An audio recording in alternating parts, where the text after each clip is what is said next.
Have you ever ended the day feeling completely disconnected from your child? Maybe there was yelling, meltdowns, tension, or a moment you wish you could take back. And now you're sitting here wondering, how do we come back from this? Mama, today I want to remind you of something really important. Connection is not built through perfect days. Often, it's rebuilt after hard ones. Mama, are you tired of meltdowns stealing the peace in your home? Welcome to Parenting Beyond Meltdowns. I'm Amanda, a Christian life coach and a mom of a strong-willed neurospicy teen. If you've tried everything from consequences, parenting books, crying out to the Father, and still feel like you're failing, you're not alone. Inside this podcast, we'll explore how faith, emotional regulation, and connection work together so that you can parent from a place of peace, even in the hardest moments. You don't have to hold it all together here. This is a safe space to lay it all down. Welcome. Before we jump into today's episode, I just want to give you a quick reminder that there's still time to join my birthday giveaway through tomorrow, May 15th. If this podcast has encouraged you in any way, you can enter by leaving a review on Apple Podcasts, taking a quick screenshot and emailing it to me at amanda@amandacalfee.com or by posting it in our Facebook group under the giveaway post.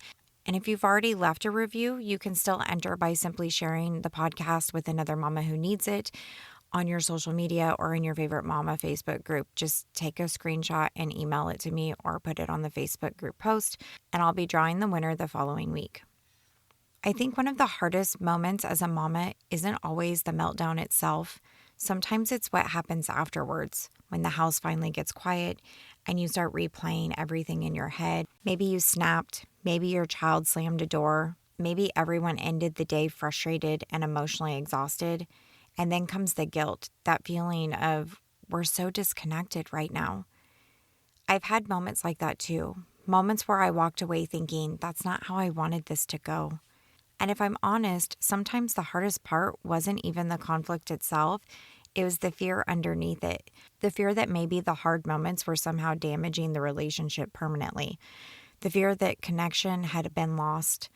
And the fear that I had messed up everything. But over time, the Father began teaching me something really important. Connection is not built because we never have hard moments. Connection is often built in the way that we come back after them. And Mama, that's what changes everything. Because the goal is no longer perfection. The goal becomes repair, returning, reconnecting.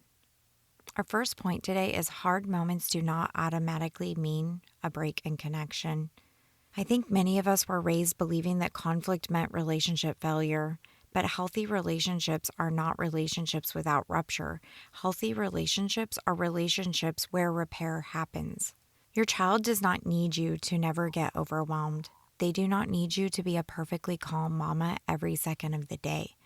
What helps build safety is learning that hard moments can be repaired, that connection can return, and that love is still present even after difficult moments.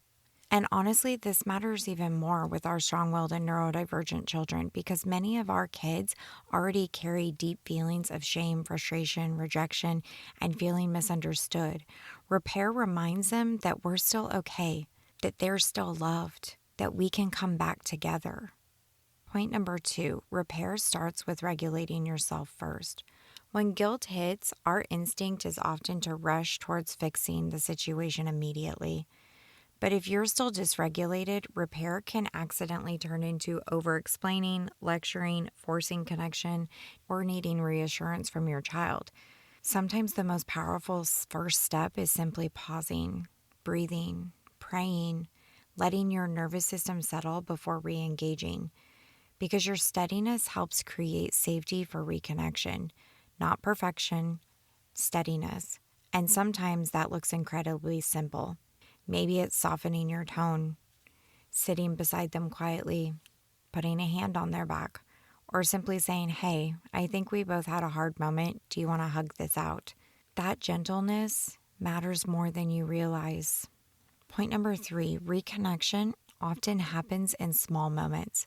I think sometimes we imagine repair has to be this huge emotional conversation, but often children reconnect through small moments of safety, a smile, eye contact, a snack offered with softness, a quiet I love you, sitting together during a show, a simple apology.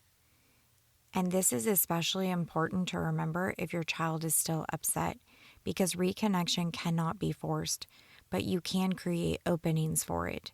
You can become emotionally available, and over time, those repeated moments of safe return build trust. Point number 4, the goal is not perfection. The goal is returning. Mama, this is something that I come back to constantly. You are going to have hard days. There will still be moments where you react, you feel overwhelmed, you need a reset, you wish that you handled something differently. That doesn't disqualify you from being a safe and loving mama. What matters is your willingness to return, to reconnect, to repair, to stay teachable, to let the Father meet you in your own hard moments too. Because connection is not built by never struggling.